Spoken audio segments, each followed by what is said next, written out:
We've all turned up the radio to hear Brother Jimmy Lakey, from coast to coast and shore to shore. Now raise your voice. Oh, let us all Jimmy Lakey, get out of bed. Jimmy Lakey, raise your voice. Jimmy Lakey, hey, can't live without it with Jimmy Lakey. Jimmy Lakey. Oh, put your hands together. I'd put my hands together if I were watching me, so you should do the same thing. Good morning, everybody. You say, Lakey, you're running a bit late this morning. Well, we had a couple of technical difficulties. Had nothing to do with the stream. Ladies and gentlemen, as I was preparing about 2 minutes before the show was began, I was there at the coffee pot, the Keurig device at the Lakey Entertainment Towers, where this show originates from.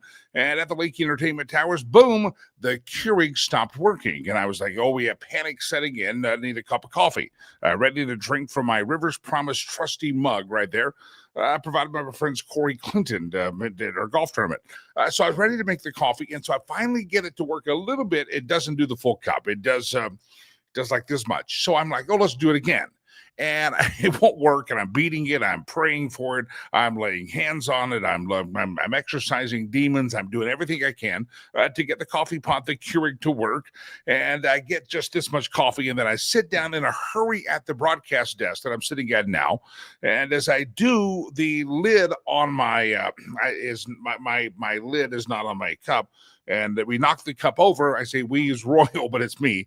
And so I had coffee all over my broadcast desk. Fortunately, the computers are all lifted up off the pub for the broadcast are all lifted up. But I've got a really wet coffee covered. See the coffee stains? That's my show sheet. That's what we're talking about today. So anyway, we're delayed here because of lots of things. I have little towels everywhere. Delilah is still on the floor down there. It didn't drip on the floor. I think we're good. Anyway, it's all good. But that was our delay, and I don't have coffee. So if I get cranky or edgy with any of you today, it's because I have not had that final cup of coffee that carries me through the show. Anyway, good morning to everybody. It's the 24th day of November, year of our Lord 2025. And as you might remember, if you're not new to the show, you've been listening for a while, you will know that this is the final show we will do for this week. Tomorrow, this time, I will be up, and away flying and begin the long, twisted journey to Rwanda. I have a couple of stops to make. Before that, one of those, check on my mother and say hello to her for Thanksgiving. And then from there, I will fly to Rwanda, and I will arrive there. When you're waking up about this time on Thanksgiving morning, mid-morning, I will be arriving in Rwanda. It'll be Thanksgiving night, 9 hours difference. So that's my schedule. So we will do the show next week from Rwanda.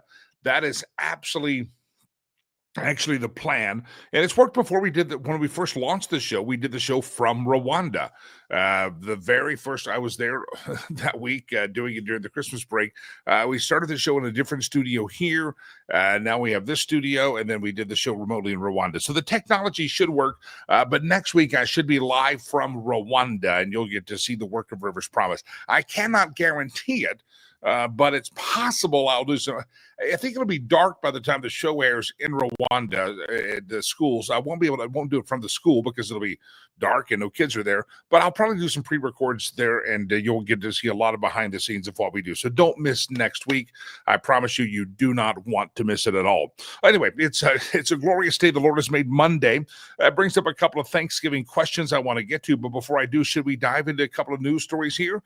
On Friday, breaking news story was that Marjorie Taylor Greene, MTG, Cheney is going to resign from the hallowed halls of Congress. Everybody's speculating as to what happened. That she had a beef with Trump and she was not getting along with the MAGA members. I've heard a couple of things from good sources that I think that are probably more accurate. First of all, I don't know if you remember, there was a longstanding feud between Lauren Boebert and Marjorie Taylor Greene. Marjorie Taylor Greene has been on the outs with a lot of people on the Trump inner circle for a while. Some people, though, in my world have always speculated that MTG or Marjorie Taylor Greene might have been more of that establishment type and really liked the accolades and maybe more like a Liz Cheney that can vote right part of the time, but was just putting on a certain face so that she could fit in with the in crowd, but she wasn't truly part of the in crowd. I don't know. I never met Marjorie Taylor Greene. Another speculation, though, and I think this is the one that I kind of believe more, is that you don't get to that level of politics, even if you're a member of House. You don't even run for Congress unless you think you have better ideas than someone else. In a sense, you could say that is some kind of a level of a narcissism, just kind of an arrogance and the ego. You have an ego. You got to have an ego. You got to have a little bit of a swagger with you if you're going to put yourself in the hallowed halls of politics and run for office. Believe me, I know it. I ran for Congress at one point, and many of you might know that, remember that. And I did not win, but I have run for Congress, and it is a brutal contact sport. People are not nice, even on your own side. They're not nice. People are greedy for power, and they will say anything, do anything to try to destroy you, even if it destroys your entire life. They'll do it. So Marjorie Taylor Greene's got some swagger, and she had run for Congress, been in a couple of terms. The real speculation of what I hear about Marjorie Taylor Greene is that she went to President Trump and said, I'm going to run for governor. And President Trump said, you're not going to run for governor, but I'm not going to endorse you. And she got her feelings hurt thinking she was the glory girl and that little Donald would endorse little Marjorie anytime she wanted. And he said, I'm not going to withhold my endorsement. And maybe you get it later, maybe you don't, but I'm not going to let you come out of the chute and announce for governor of the state with my endorsement because I'm not sure you can win. And that's what set her off and caused her to be upset. Then she did do a couple of interviews on CNN and The View, which makes you think more of a Liz Cheney type. Anyway, if anybody's out there in the great state where Marjorie Taylor Greene resides, let us know. What are you hearing? What have you heard? And what is your speculation? And is this just kind of a tabloid story? There's members of Congress that seek not to run for re-election all the time. They don't become news, but I think because first of all, Marjorie Taylor Greene had made somewhat of a name for herself, and also Marjorie Taylor Greene is kind of seeming like she's crossing Donald Trump. It becomes a news story, but I'm thinking it's about as a news story as so many things that they're based. The relevance of the news story is actually just simply that there may be some Trump tie-in, or that she may not be very happy with President Trump. Not sure. Anyway, let us know exactly if you're hearing anything. What do you think? But I've heard that speculation is really the real speculation is that she wanted to be endorsed for governor, and President Trump would not endorse her for governor, and that set the whole thing down from there. So we can talk about that this morning. Marjorie Taylor Greene not running for Congress. Now, I don't know if you heard this. Before you make Marjorie Taylor Greene out to be a big bully with the the Donald knocking her political career to hell. And she may run still for governor, so we'll see if it's done anyway. But Marjorie Taylor Greene is resigning, I think, on January the 5th, I believe it is. She has a date, and the word on the street is that date was chosen that she could, they're not going to get much done between now and Christmas, so they could be done immediately. They could be done for Christmas, but she's chosen a date that happens to be 3 days before she's vested into her congressional pension. Now, I will tell you a little bit what I know about congressional pensions because there's some speculation. First of all, yes, there is a congressional pension. If you serve X number of years in the government at any level, especially Congress, you go to certain levels of government service. And eventually, after you serve so many years, and Marjorie Taylor Greene's going to hit that in early January, she's going to have a congressional pension. Now, I will tell you, I remember having this discussion with my friend Tom Tancredo, who served in Congress from the great state of Colorado, ran for president. And Tom and I talked to him this a couple of times, and he explained it. He said, yes, I get a pension from Congress because I served 3 or 4 terms. He says, but you don't get full salary. He said, you're getting a fraction of that which you made at your highest portion, and that fraction gets higher the longer level of service you've had. So he said, I'm not getting, he was retired from Congress. He did get his congressional pension, but he said, people think I'm getting a full congressional salary. I am not. So yes, Marjorie Taylor Greene is waiting for her resignation date to hit a couple of days after she earns her congressional pension. He said, but it's not going to be, she's not going to get a full salary. It's going to be a portion of that. Big portion, I don't know. But people say she's going to get a full salary the rest of her life. No, she's not going to get a full salary because the pension is regulated. And I know that because my friend Tom Tancredo, former congressman, former presidential candidate, he also receives a congressional pension. He says, believe me, it's not full price. I mean, I had to ask Tom what his pension is, but he always let me buy lunch. Just say that. I'm joking, Tom. If you're watching, we usually split it up. Anyway, good to have all of you here on the program. Jimmy is my name. And Marjorie Taylor Greene leaving the hallowed halls of Congress in January, but don't fear, she's going to have a check to cash when she walks out the door. And a lot of people wonder what her speculation is. I think the betting markets are there. If you follow the betting markets, now say that Marjorie Taylor Greene may be wanting to make a run for president. She may be angry, and she may want to be a spoiler in the run for president. And I have to say, good luck with that. I'm not. I just don't see that. I don't see her as part of, I'd say, presidential tender. I don't see that, but I could be wrong. The polymarket.com, I'm looking at it now, has J.D. Vance as number one chance, 55% chance to be the nominee. Marco Rubio is there. Marjorie Taylor Greene places. Now, you say, well, Marjorie Taylor Greene, number three. Well, you know who's number four? Donald Trump, and he can't even run again. And number three is Tucker Carlson. So,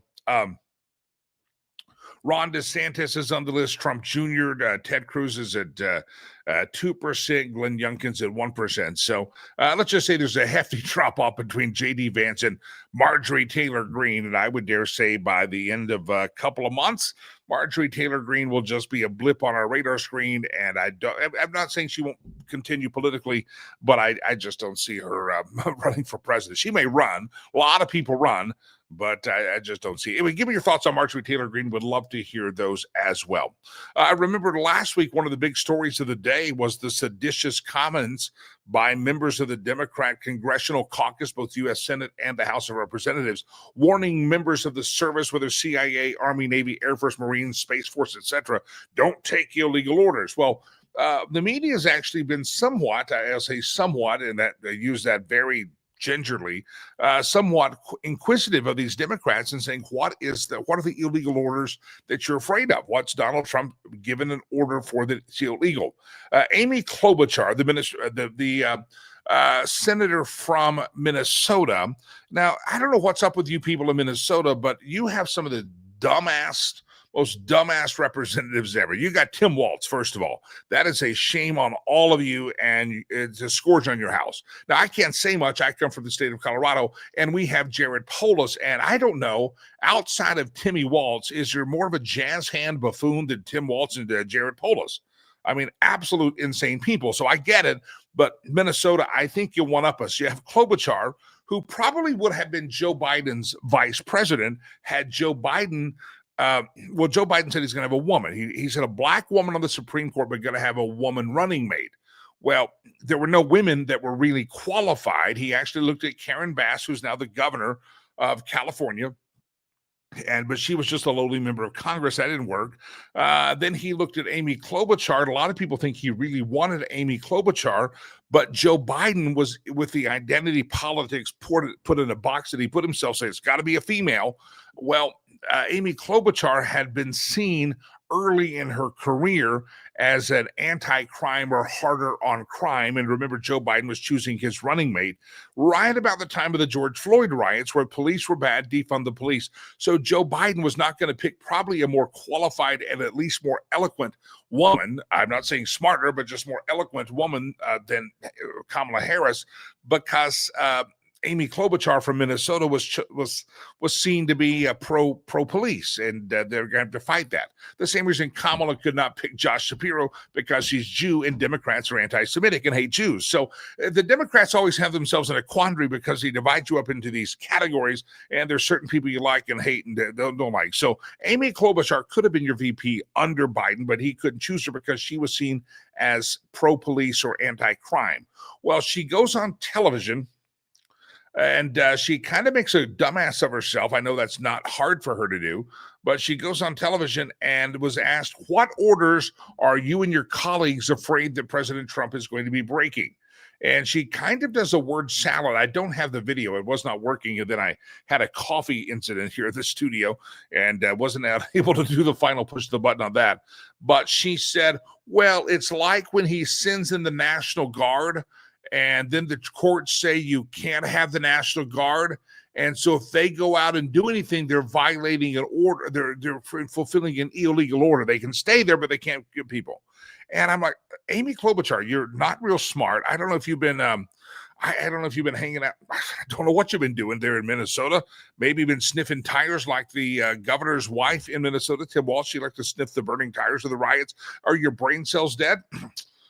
She's just, if they're out there defending the National Guard, they can't. Well, so far, every instance in which the National Guard has been deployed, it's been taken to court. You've had some crazy liberal judges say you can't do that, but the Supreme Court has backed the president. So she couldn't think of anything about the district judge's order on the National Guard. The Supreme Court overrides them. So they just can't think of it. And I'm just pleased that the Democrats are being asked this question over and over and over again. Even one of the instigators on the no illegal orders, that would be the Senator Alyssa Slotkin. Delilah said you should say it Slutkin for an emphasis. And I said, Delilah, that would not be, we do nicknames sometimes, but that would not be appropriate, Delilah. And I know you thought it'd be funny, but I'm going to be proper. We'll call her Senator Alyssa Slotkin. She's a Democrat from Michigan. She admitted on television with ABC's This Week, she says she's not aware of whether President Trump has issued any illegal orders. So they're grilling her and saying, hey, you're coming out with a saying you rebuke the illegal orders that you're being told the enemy's within. What illegal orders are you talking about? And she says, I'm not aware of any. Martha Raddatz actually said, do you believe President Trump has issued any illegal orders? And Slotkin says, to my knowledge, well, I'm not aware of anything that's illegal, but certainly there's legal gymnastics going on. Yeah, there's gymnastics going on. And then she says, and these Caribbean bombings of the bombing the drug dealers, and this thing related to Venezuela. Can you tell us what would be illegal about anything he's done? Slotkin is an idiot.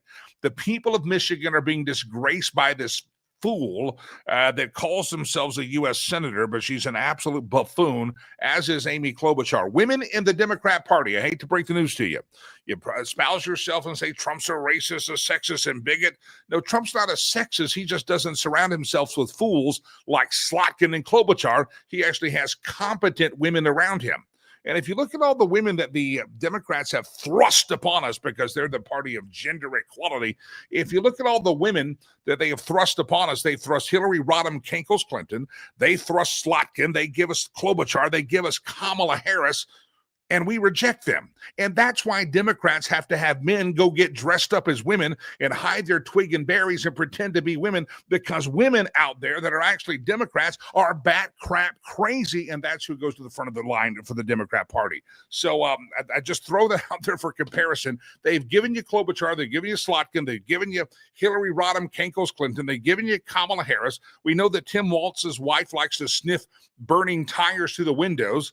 They've given you all these crazy women and say, look at our women. We have women in the Senate. No, you've got crazy fools in the Senate. And it doesn't matter whether they have the twig and berries or whether they sit down to pee. Doesn't matter to me. They're absolutely bat crap crazy.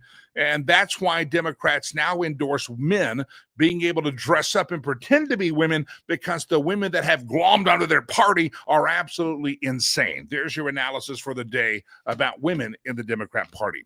Let's talk about something more pleasant, shall we? You ready? Pie. I like pie. I had pie once or twice a year.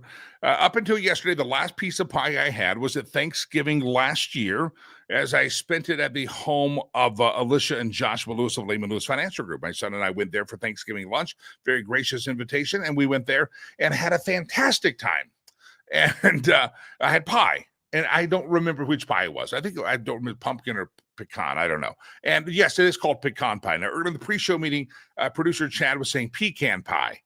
And if you say pecan, I don't know if I can trust you any longer. I don't know. There are people that say pecan. What region of the country says pecan, and who says pecan? It's pecan pie. And so yesterday, a friend of mine brought some pecan pie, and I had a sliver of it, knowing that I would be on an airplane landing in Africa on Thanksgiving and not get the pecan pie. And I had some, and it was delightful. It was a very good one.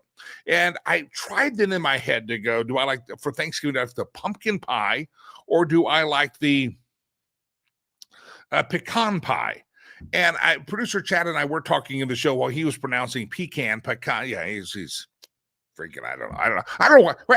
There's people that call it pecan, and I thought pecan was like something to do way up north, but evidently Colorado people call it pecan as well. I mean, I don't judge, I just don't trust you. No, pecan, right? That's what it's pecan pie. Anyway, we were discussing, and I said pumpkin pie, if it's done well, is really one of my favorites of the pies in the pie family, but you've got to put the whipped cream on the top, or the Cool Whip, and none of that stuff you squirt from the bottle. You need to get the big tub of it, and you got to dollop it out there, slap it on there, slather it. If you're squirting it, it's not good. If you're slathering it, it's better. And so, anyway, your favorite pie for Thanksgiving. I don't eat a lot of sweets. I mean, I don't eat a lot of sweets, but I can tell you the sweets that I will eat. I'll be tempted by a piece of cheesecake. I'm not necessarily saying Thanksgiving. I can be tempted occasionally, take my son to the Dairy Queen. I'll have a small little cone. I don't like the sweets that much, but when it comes to pie, it's Thanksgiving, and it's part of the thankful experience that I have to say I'm so thankful for pie. And I ate some. I had my pecan pie yesterday, and I was very grateful for it, and it was very good. So that's the question of the day: is what is your favorite pie? For Thanksgiving on this coming Thursday, whenever you're out celebrating, which pie shall you be eating, and will you enjoy the most? Now, I know most people say the pecan or the pumpkin. I do know people that have kind of a pie buffet, if you will. You have the apple pie, which is nice. I guess you have blueberry pie, all this stuff you can do. But for Thanksgiving, what is your favorite pie? And you don't have to say pumpkin, or you don't have to say pecan, but let us know what your favorite pie is. That's your question of the day. So wherever you are listening to the program, if you would, please comment, and we would love to have those here on the screen. My wife says there's one on the screen from the YouTube channel. My wife says I'm not allowed to have pumpkin pie except around Thanksgiving. It's probably a good rule of thumb. I don't eat pumpkin pie outside of the holiday season, and being that I'm a single man living in the house of the Lakey estate, and there's no need for me to go buy a pie, right? I don't know, a whole pie. And even when my son is home from college, he's not a sweets. He's a college athlete. He's like, Dad, that's bad for me. I'm not going to have that. And so he won't eat much pie either. So the pie's going to have to be kind of at friends or at parties, since I'll have a sliver of pie. But I just don't know. I like both of them. A good pecan pie is fantastic. A good pumpkin pie. Now, producer Chad also was saying that he had a minced meat pie. I think one of the grandparents used to make a minced meat pie. And I have to say, I don't know. He says it's usually made with venison and some fruit. And it just sounds disgusting. I mean, it may be fantastic. It's like the British have a dessert that they like called spotted dick. And that sounds disgusting. And Aiden, all of a sudden, one of the hipster youth over there, pops up and says, what did you say? No, that is a British dessert, spotted dick. And I don't know what it tastes like or what it looks like, I hate to say this, but that's what they have. They have the spotted dick. And minced meat pie sounds just slightly less offensive and gross than the British's spotted dick. I don't know what it is. It's just a dessert. Don't look at me that way, Delilah. Don't judge me. It's a real dessert in the United Kingdom. That's what they call it. I don't know what it is. I've not had it. I don't know. She's struggling like, what is it? I don't know what it is. It's spotted dick, but to eat it there, and it sounds that now, if you had to choose between the mincemeat pie and the spotted dick, I'm going with the mincemeat pie. I'm just saying that, but that's a real dessert in the UK, and it's not a curse word or a profanity. It's what they called the thing. Anyway, your favorite pie, feel free. Our Lois says, I like pumpkin pie, but my family prefers my coconut cream pie. I'm not a big coconut fan, but I do that. Pie metering is not American. Okay, so I told him his wife says only around Thanksgiving that he can have pie, and he says it's not American. Well, if you married her, don't look at me. Don't come here complaining. Go to the therapist and deal with it yourself. What are we, marriage counselors here now? I'm single. What the hell do I know about marriage? I know. On the YouTube channel as well, Ray says, I do like a chocolate cheesecake topped with glazed cherries. I'm not a traditional pie guy. Ray, I appreciate your opinion there on the cheesecake. If you give me a regular cheesecake, standard cheesecake, and I don't need the fresh blueberries on it, I won't reject them.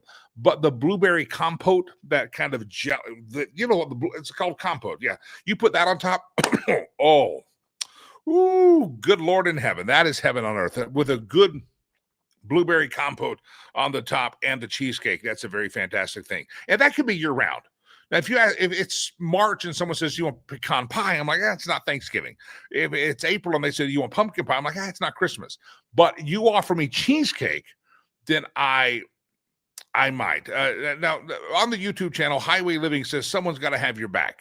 Well, I do have your back, but I'm also looking for your front. I don't want you to have a big belly. So I'm saying you could meter your pie for your own sake, and that way you say you're doing it for healthy living, and that way don't give your wife any credit. You could do that. See, this is as best as my marriage advice I get. You could do it for you selfishly and meter your pie, or not meter your pie. But if you do meter your pie, say you're doing it for you, not for her. All right, what is your okay, Rich says our homemade choice for a family is a dessert choice for a family is homemade banana pudding. Now, Rich, I don't know if that's for Thanksgiving, though. What is your favorite Thanksgiving pie that you're going to do at Thanksgiving?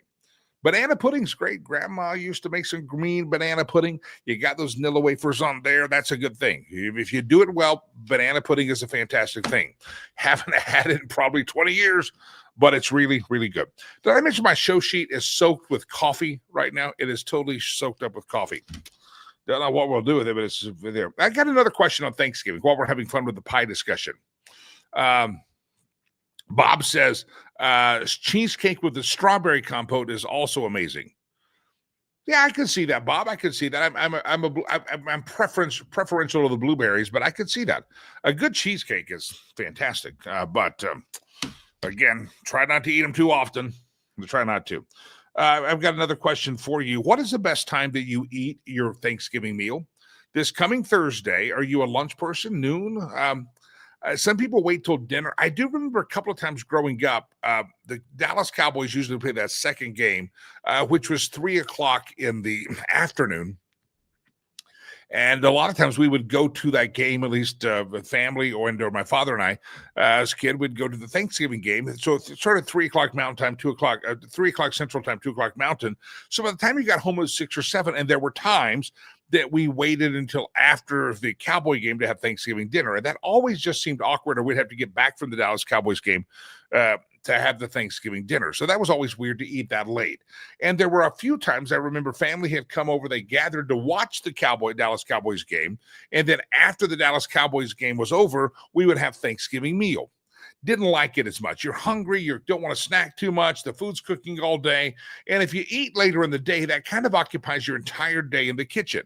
And I have a question about you people that are going to eat too late. How do you have Thanksgiving leftovers if you eat too late? I would prefer that Thanksgiving lunch should be about noon, 1:00, right at the end of that first game, usually the Detroit Lions, somewhere in that range. You eat your lunch, and then you have time to maybe take a quick little snooze or go right into the Dallas Cowboys football game. Nobody wants to see the Detroit Lions anyway.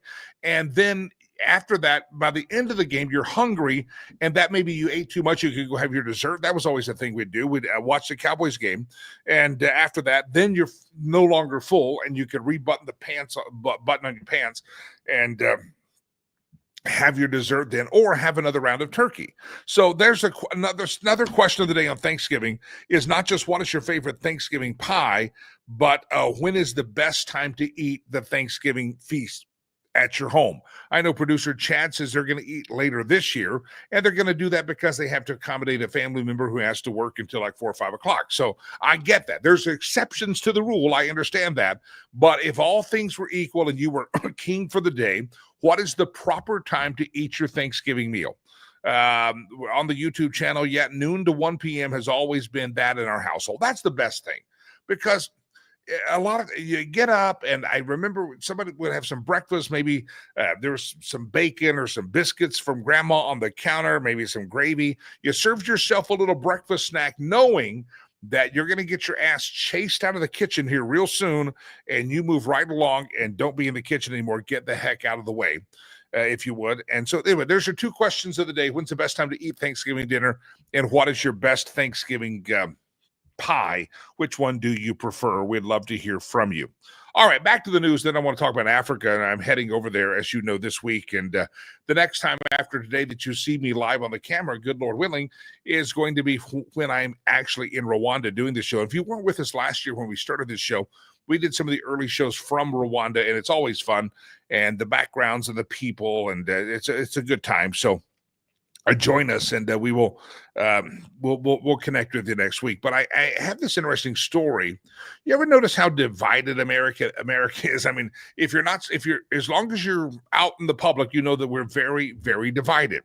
And sometimes you wonder where the division comes from. You wonder, did it come from the education system? Has it come from the falling apart of the family? How did we raise such a bunch of idiots? You just say, how did we become so divided? And then you start kind of thinking about, we're divided partially because the media propagandizes us. And so then you look at, how did the media become so partisan? We talk about this with John O'Connor all the time, who was Deep Throat's attorney, wrote a story about the Washington Post and how their partisan journalism created the political divide we live in today. So there's a lot of roots. It's just interesting. How did we end up so divided with so many people seeing the same thing from different paradigms and drawing different conclusions? It used to be, as Americans, we could come together and say, oh, here's the problem, and here's my solution, here's your solution. No, now it's he's an orange man, he's bad, he's automatically evil, and the demonization. Well, part of that, again, the origins might come from the Mockingbird, Project Mockingbird for the media, the CIA. You have a lot of intelligence stuff going on. And so I think we could look domestically for a lot of our division and realize that division has been sown among us many times, maybe purposefully, to keep us divided and to keep people in power. Well, the House Intelligence Committee Chairman Rick Crawford of Arkansas is pressing for a major counterintelligence reform program against the spy agencies. He is warning, this is the committee chairperson of the House Intelligence Committee, he's warning that foreign actors are conspiring with Americans to destabilize and to divide Americans.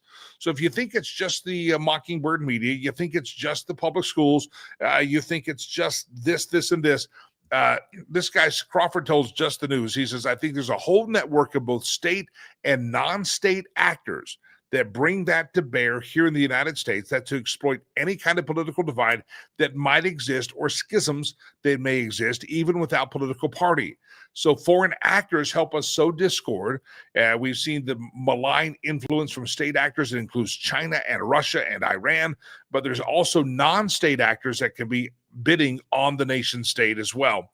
He says, for example, what if you had Russia was essentially paying for cyber attacks against certain targets, or that China might be doing the same thing? China might be mobilizing the diaspora that lives here in the United States, maybe the United States citizens. He says there's growing collaboration of foreign malign influencers that are on the U.S. soil, and they're making making divisions here in America.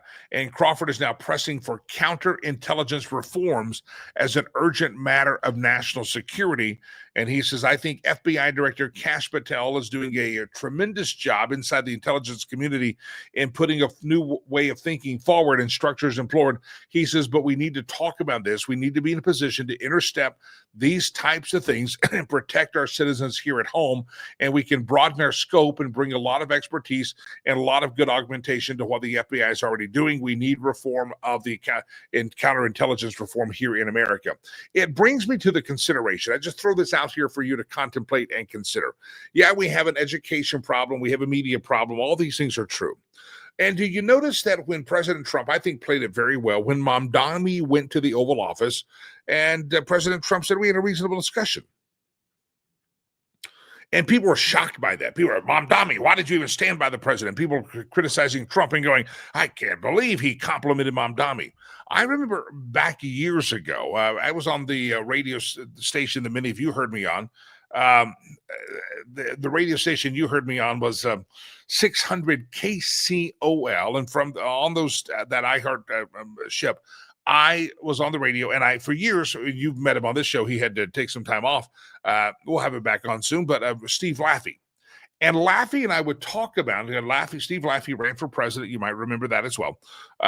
Didn't have much traction, but he was actually a candidate stumping around New Hampshire a couple of years ago. So in Iowa as well. He was in Iowa, going to all the state fairs, and you might have followed his campaign. Well, Laffey and I talked about, if you looked at the message of what Steve Laffey always talked about, is the erasure of the middle class, and the rich guys got richer, the poor guys got poorer. And it was really kind of fascinating that I pointed out on the show, I said, you and let's say a Bernie Sanders was running as a Democrat at the time, you guys say kind of the same thing. How you get there two different ways. And that used to be how it worked in American politics, is you had a guy like Trump or a Republican that said, we have to get be a friend of the middle class. You have the Democrat, we got to strengthen the middle class. And, one side wanted to tax the rich. But now it becomes just personal. It's no longer people are able to sit down and say, you know what, we have a common goal. We have different paths to get there. Could we alter a path a little bit and find something that we can all agree on? And I think we missed that. And it's part of that's the media, the demonization of Donald Trump and the media. And all these things are true, but Mamdani, at least in that moment, brought us back to the days of where you say, you know what? You can call each other all sorts of names. Tip O'Neill used to call Ronald Reagan all sorts of names, but famously they could have a beer at the end of the day when the whistle went off and they clocked off duty, and have a beer and have a discussion. And I think that's what shocked the media so much, is we haven't seen that. And you have to look and say, wait, Mamdani's in the White House and he's making a case for his case in New York, and President Trump says, I'll help him. We want to help him. We want New York to be successful. It shows that President Trump's approaching this the way that politicians used to approach this, to say, I don't agree with everything, but let's have a beer. Let's talk it over and see what we can agree on. And we may be 5%, 10%, 20%, but let's find something that we can agree on. And here you have the Democrats, Chuck Schumer, Nancy Pelosi, these jackwagon idiots in the squad, Alexandria Ocasio-Cortez, that says we can't agree. We will never speak to him. Well, if you never speak to him, then you're not allowed to the Oval Office and you're not going to make progress. And I find it quite refreshing that we're finding, at least with the Democrat socialists, at least in one meeting, that you have just kind of this exchange of ideas. And yeah, you call me fascist, I understand it. And Trump played it off, and they had a conversation. And I'm not saying they're going to be besties, but at least there was a dialogue, and we don't get that anymore. And this intelligence guy from the House Intelligence Committee is going to be fascinating. He says some of this division that you have out there could be because of foreign actors out there. Somebody just sent me a message. The hat Nazi is back on the YouTube channel. I think we have some stalker that has shown up on YouTube recently. I can't see all the comments that come in because I'm talking. You get hecklers, and I don't know what they're talking about. A hat. They don't like hats. Well, I don't like people that live in their mother's basement either. So, that's a whole different story. So evidently it's quite funny. Delilah just said it's quite funny. The hat Nazi's back. Okay, good. They don't like my face either? Well, I've always said this is a face for radio, but it just so happens people are happy to put a camera in front of me. If you don't like this show, sir, ma'am, whatever you are, in Mama's Basement, go look up the TV shows. You'll find those quite enjoyable. Frontier Taste and Tales, etc. You'll find those quite enjoyable. All right. The hat or the face. Well, why are you watching that if it all offends you that much? Is that to cover everything? Okay, good. All right. I want to talk about Africa. If you notice, I changed up the hats today, and I have a Rivers Promise hat on. And I do that because I'm heading over to do the Lord's work in Rwanda. And I'll be there this week, and I get so excited. One of my friends says, Jimmy, you get so excited when you go. I said, I do. I feel like I'm going back like home. It's a happy place for me.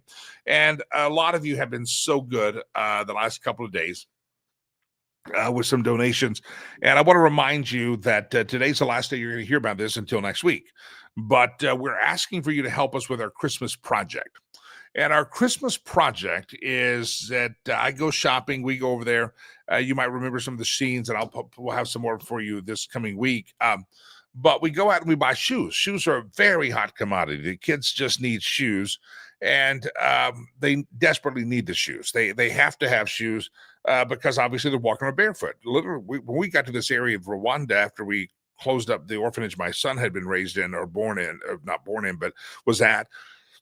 Closed that up a couple of years after his adoption, so we ended up out in this remote area, which is not where my son's from, but it's a very poor and forgotten place. It's the only kind of district or county that doesn't have a university, very few schools, kind of a forgotten crowd of people out there, and we planted a school. We're now building Legacy Christian Academy, and after Thanksgiving and after we get into Christmas, we're going to talk about closing out the year in our building fund and helping to complete the building of this beautiful campus here. Part of that's already built. We got to finish up the rest of it. That's the Legacy Christian Academy kindergarten through 6th grade campus. If you take a look, this building here is already in existence. You see that. This is all still dirt. We got to build out the rest of the campus. We're putting in a housing unit over here for teachers. That's not on the program. We'll talk about the building later. But what I want to talk about shoes, and we need to buy hundreds of pairs of shoes to kids because these are kids that would not have shoes if we don't provide them. And it's $25 for a pair of shoes. And I know some people are motivated by different things. Some people are motivated by veterans causes, pet causes, and things. And I get it. And be generous to those causes throughout the time of this giving season. As you start about National Giving Tuesday or Colorado Gives Day or wherever you're at, there's times that people emphasize giving. But if you could find it in your heart and you feel that tingle in your little spirit, $25 buys a kid a pair of shoes. And again, these are children that would not have shoes if we don't buy them. And, you know, we don't, the toys, toys are something that they would be amazed that we have an entire complete store of toys. When they find a rock and they can skip it across the pond, that's a toy to them. And there's more important things. Survival is more on their mind than getting a Barbie doll or a stuffed animal. Not to say that sometimes with somebody, we don't buy a kid a stuffed animal or something, but it's just going to it's not going to last very long. But the shoes are huge. And if you'd like to donate, if you could donate $25 to help us buy the shoes for the kids, $25 buys a pair of shoes for children. I want to thank you. I think Linda jumped in and gave $500 over the weekend. Some of you helped out with producer Chad's matching gifts donation up to $500, and we hit that. Jay Ratliff chipped in with $1,000 last week for the greatest need in what we call shoes. And I know that some of you, and I'm going to mess up the names because I don't have a list of you in front of you. I'll mention all of you next week. But Stacy, who's in the chat room, I think Arloa jumps in there. Linda jumped in there.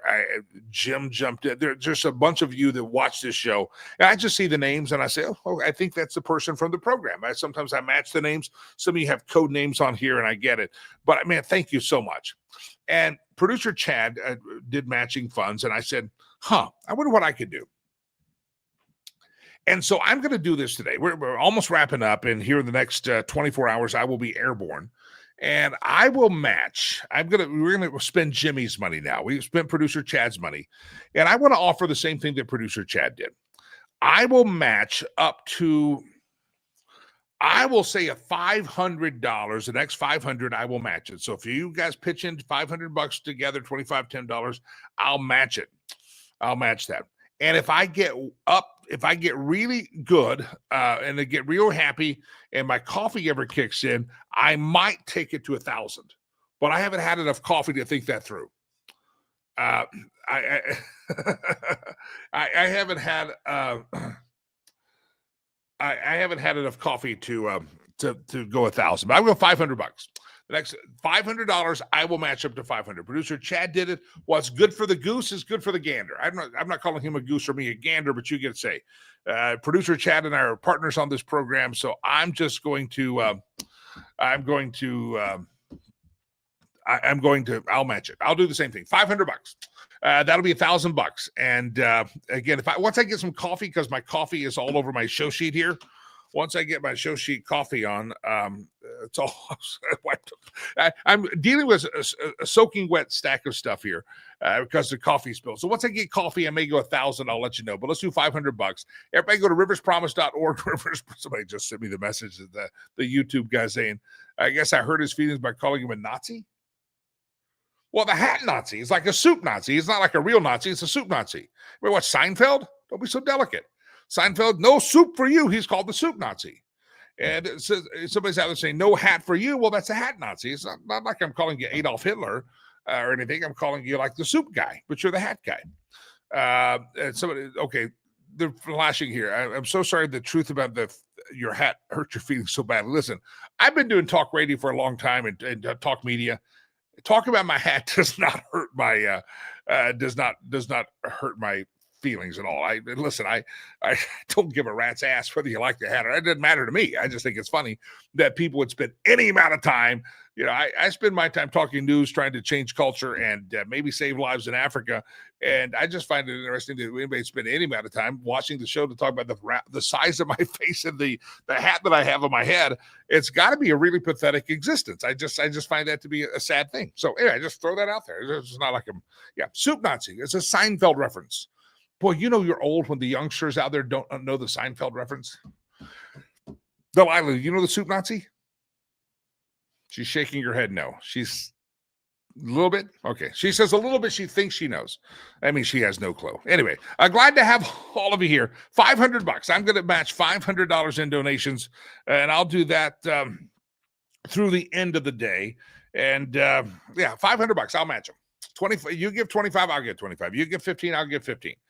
You give 100, I give 100. I'll do that up to around $500. Might go a little over. I just haven't had enough coffee to really think through. But believe me, I'm sure I'm going to get more than 500.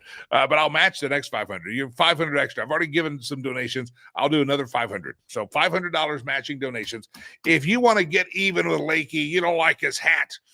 You hate Lakey's hat. You hate his round face. Well, donate and spend my money, would you? Spend my cash, okay? I'm no Pat McAfee that's going to give you $1 million for kicking a field goal, ESPN reference, but I'll match your donation. So if you're out there lurking in the shadows, feel free to donate at riverspromise.com, riverspromise.org, and the next $500, I will match it for sure. Now, that's above and beyond the money I've already given. So that's why producer Chad had already made a donation to the shoe cause. You didn't know that. Producer Chad had already given to the shoe cause, and he says, I'll match and I'll give more. And that's kind of how I am. I'm like, okay, I'll match and I'll give more, but we already are giving to the cause.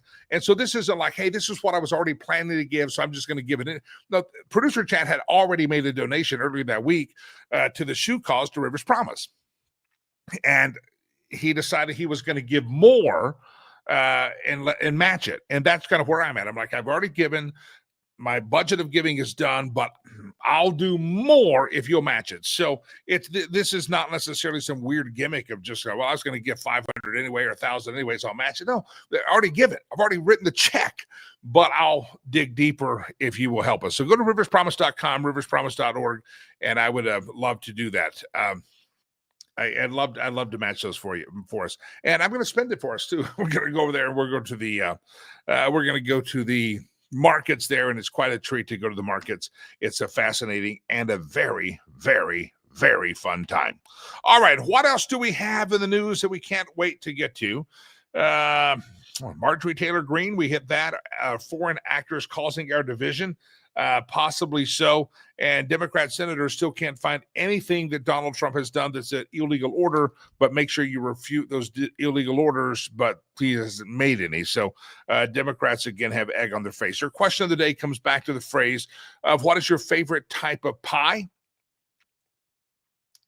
The favorite type of pie, remember that one? Favorite pie is a good thing. And also, what time of day do you like to have your Thanksgiving dinner? I don't know what you have decided on that, but I'm going to tell you the right time to have Thanksgiving dinner is sometime, I would say, before the Dallas Cowboys football game, which is usually 2 o'clock Mountain, 3 o'clock Central. That you eat it before that. Stacy says pecan pie, and usually eat at 12 or 1. I think that's a fantastic idea. The pecan pie, and eat at 12 or 1, and then you can watch the Dallas Cowboys football game Thanksgiving. Jerry Jones jumps out of that big Salvation Army bucket. That's a fantastic thing.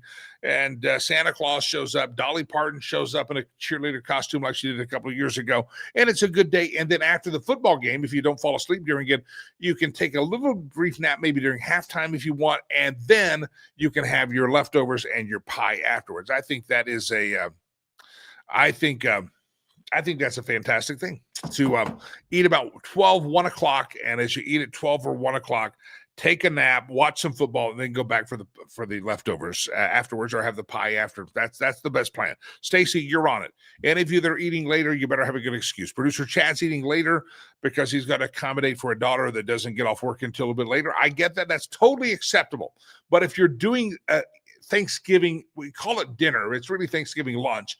If you're doing that later in the day for no reason, and you're just doing it for later, I think you're wrong. I think the Pilgrims didn't have electricity, and so when they had that first Thanksgiving, they ate in the broad daylight. They had a lunchtime because there were no lights to turn on at night. And I think we have to be like the Pilgrims and eat in broad daylight. I think we do. I think you need to eat broad daylight and not have to wait for the dead of night. The Pilgrims couldn't have had a feast like that with the Native Americans, the Indians, if you will. They couldn't have had a feast at 6, 7 o'clock at night because the sun was going down. It gets chilly outside. So I think you have to eat. I think you have to eat early in the day to be like the Pilgrims, unless you have a good reason. And I do expect, so the producer Chad can maintain the sanctity of the moment of like the first Thanksgiving, since they have to eat later because someone's not coming in till later. I think they should have to eat by candlelight, the whole thing by candlelight. That way it's authentic. It's an authentic Thanksgiving feast like the Native Americans did. Anybody spent my money yet, Delilah? Have you looked? I'm offering to match $500 right now. Let me go in there. I can look over here, I think. Dennis, $25. Dennis, I'll match you. $25 from me. You and me. $25. Thank you very much. And whatever you market, Dennis marketed Legacy Christian Academy. You can do Greatest Need. Anything that comes in today, unless it's specified like a specific child, I'm going to count it as a matching fund. So, Dennis, you spent my first $25 of matching funds. I'll match up to $500 today. Dennis, thank you very much for doing that. Throughout the course of the day, go look at your wallet, go look at your bank account and see how it is that you can actually spend my money. I appreciate you to do that. If you're going to be saying a prayer, if any of you are praying people, pray for, of course, safe travels. I look forward to traveling there. I also look forward to helping the kids out. And a lot of needs. If you want to go kind of see, it all sounds fun. We're buying shoes for kids. You want to see the emotional part of what we do. Go back and watch Friday's show where I lost it with some tears, fighting those things because of a situation we had to deal with a young lady, one of our little girls, 10 years old, that a real bad person did bad things to her. And she's on the mend, and we're helping her the best we can. But it's all about lives. It's all about kids. They're all God's kids, and they're all God's kids over there. And occasionally I run across someone say, well, "Why don't you do stuff in America?" First of all, why don't you do something in America? That's your calling. Do something in America. My calling was for those people. So don't judge me. But it was Jesus himself who said, "Go into all the world." And he lifted out Judea and Samaria and all the ends of the earth, and he said, "Go out and do this." So Don't become an isolationist when it comes to spreading Christian faith, and don't become an isolationist when it comes to just doing the works of Jesus. The book of James says true religion is taking care of the widows and the orphans. That's your true religion. And it's a lot of aspects that say, don't be afraid to give to a charity that works in Rwanda if that's a trepidation you have, because Jesus instructed us to go into all the world. And if you say, well, I'd rather give to this cause because it's here, do it, then give to that cause. But if you find it in your heart to give $25, buys that pair of shoes for the kids for Christmas. Again, these are kids that would not have shoes otherwise. But our organization, Rivers Promise, doesn't just step in for shoes and education. That's our main focus.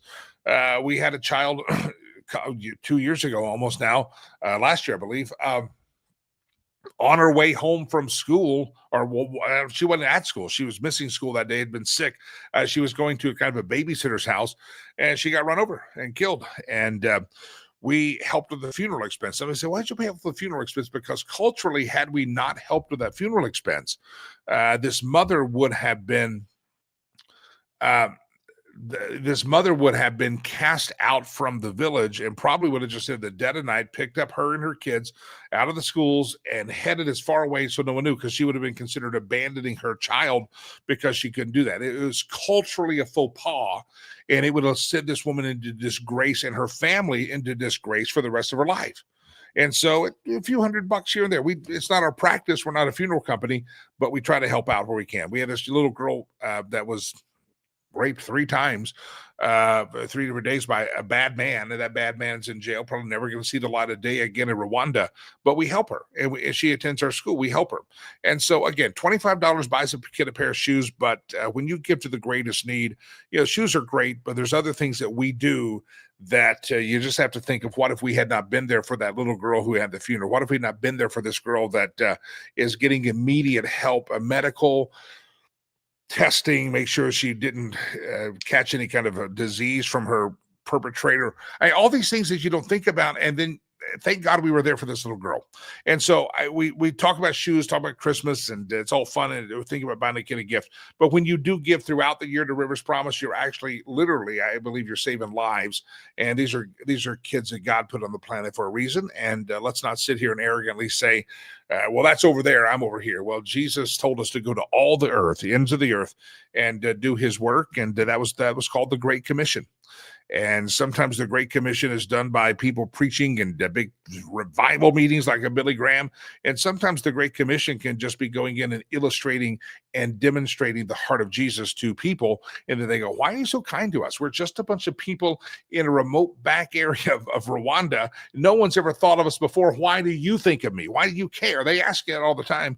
And we care because Jesus cares. And that's the motivation of what we do. So as you give, I'm going to take that money, and I'll make sure, if you can't do it today, maybe your check hasn't hit or something's not there, you got to talk to the spouse tonight. If it's especially a larger amount, I understand. I'll keep matching it until I hit the 500. And don't worry, my friends, all of this money will be absolutely positively life-changing for these kids. So $25 buys a pair of shoes, $10 buys them a new uniform. If you do $65, you're making sure that one child, most of the kids at our school are not sponsored, meaning we're paying for that out of the general fund. So when you give to the greatest need, you're actually helping kids go to school, keep kids in school that don't have sponsors. So help us out with that if you could. We really would appreciate your help in that department. $65 sends a kid to school. Also gets some health care, health insurance. That's a good thing. This girl that had the severe trauma we just talked about, I don't want to go into the details of it. She had health insurance because she is a sponsored child.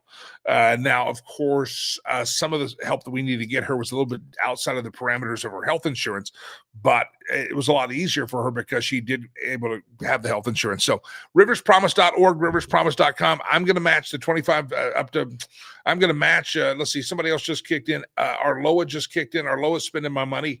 Arloa just pitched in $25. So it's just 2 people, Dennis and Arloa, in the last few minutes have jumped in here. I see on the screen.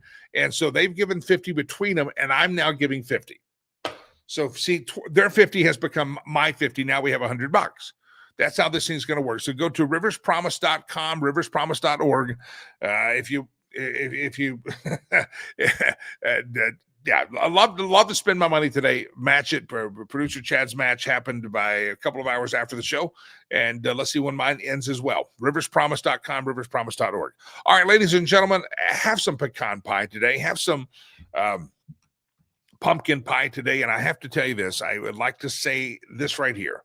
We have so much to be thankful for. And if you ever want to go to Africa over Thanksgiving, you will realize the point of what we have to be thankful for. And I have to tell you, that we have a lot to be thankful for, a lot to be grateful for. And hopefully you have just be thankful. Just have a grateful heart. Don't get so caught up in politics right now that you can't pause and say, we're surrounded by crazy people, but I'm thankful. I still live on the greatest country in God's green earth. I still live on the greatest planet out there. And yes, I still live in the greatest nation that God ever put here, I believe. I still live here, and yeah, there's some squabbling, and yeah, there's some disagreements. But the fact that we have the right to squabble and the fact that we have the right to disagree, I'm thankful for that. And so find a reason to be thankful this holiday season, this Thanksgiving season. And if you want a reason to be thankful, go to facebook.com/riverspromise and scroll through, look at the photos, look at the kids that need sponsors. And you'll say, well, I got a lot to be thankful for. You got to be thankful that your kids got to go to anywhere at, whether you're red state, blue state, your kids can go to the school. It may not be the school you want them to. Maybe you need more charter schools. I get it. But everybody has access to education in America. And we could fix the education in America. We still have access to what we have. And in Rwanda, it's not necessarily the same. Kids can go to school, but can you pay the fee? Can you buy the books? Can you have the uniform? Well, the education's free. Yeah, the education's free, but the teacher's fee is not free.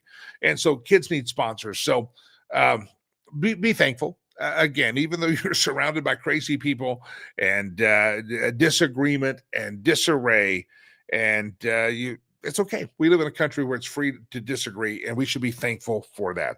I'm thankful for all of you. I'm thankful for all of you spending my money right now, $500 that I had not intended to give. I'm going to give today to match your $500. Go to riverspromise.com, riverspromise.org. And again, remember, if you just say, $25 buys that kid a pair of shoes, and that's our big Christmas project. We'll talk more about the building after I get back, and while I'm there, I'll show you a tour of the campus. But safe travels, everybody. I'm Jimmy Lakey. It's been a pleasure. Thank you. I'm thankful for producer Chad, who wakes up and puts up with this crap every day for almost 1 year. Thankful for all of you that set your alarm clock and somehow, like stalkers, kind of creepy, I gotta say, you're sitting in front of computers right about the same time. All of you that are listening later in the day, thank you. On the podcast platforms, Spotify, iHeart, you get the idea. All these platforms are on streaming us. We appreciate you listening there as well. I'll see you from Africa next week. We'll do the show from Africa. And until we meet again, I mean this from the bottom of my heart. I'm thankful for you. May God bless you. May God bless America. Keep spending my money. Last look, I got another $450 I got to spend here. Go spend it. Riverspromise.com. I'm matching the funds for the next $500 in donations. God bless you. God bless America. Jimmy Lakey. Peace. I'm out of here. Happy Thanksgiving, everybody.